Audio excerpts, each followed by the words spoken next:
Hello anh em, như lời mình đã hứa thì bây giờ mình xin giới thiệu cho anh em qua về cái không gian của nhà tắm và nhà vệ sinh.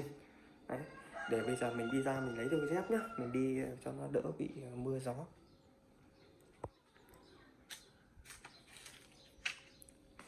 Rồi, ok anh em, thì đến với không gian của nhà tắm và nhà bếp thì phòng ngủ mình đã nói qua rồi. Bây giờ đây là phần không gian của nhà tắm này. Đây nhà mình lại còn có một khu gọi là khu khu trống để mình phơi đồ. Đấy, phơi đồ các thứ gì đấy. Đây là hai cây treo rồi mình chuẩn bị phơi đồ các thứ này, hòng chờ mưa gió. Đây là máy giặt này, đấy, hệ thống máy giặt này các thứ này. Đấy, cũng tương đối là đầy đủ, cũng không thiếu một cái gì cả, anh em chỉ vào làm phát là quất luôn. Đấy.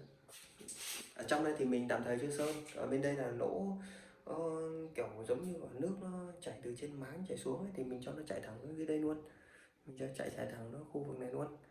Đấy, còn đây là nhà vệ sinh này, không gian nhà vệ sinh này thì anh em cứ thử tính đi. Đấy, mọi cái như bình thường, thế nên là cũng hơi bị bày bố nó chưa được đẹp lắm, nhưng mà đây đại khái là nó chỉ có như vậy thôi. Thì anh em xem để anh em hiểu được cái không gian và mức độ sử dụng. Còn đây nhá, cái cửa này đi ra đi vào này, đấy mình cũng có một cái cửa để khi chẳng hạn như là uh, sợ mưa ở trên đây này, mưa trên đây nó táp xuống thì mình đã làm một cái cửa này mình tràn sẵn rồi. Đấy, không gian ở đây bóng điện cũng như thế này, cũng có cầu dao này, cầu dao nóng lạnh này, đấy, cầu dao công tắc trong và ngoài này. Đấy, và đây là quạt thông gió này. Đấy, mọi thứ cũng tương đối là đầy đủ nhá, chứ không thiếu một cái gì cả. Đấy, mình đi vào này, không thích thì mình lại đóng vào này.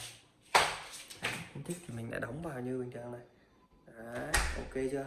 Thế thôi, thì qua video này thì mình cũng xin được giới thiệu cho anh em ở với một cái không gian sống gọi là ở mức hơn 200 triệu như thế là quá tuyệt vời rồi. Nếu mọi người thấy hay thì đăng ký kênh ủng hộ mình nhé. Mình cảm ơn mọi người. Xin chào, hello.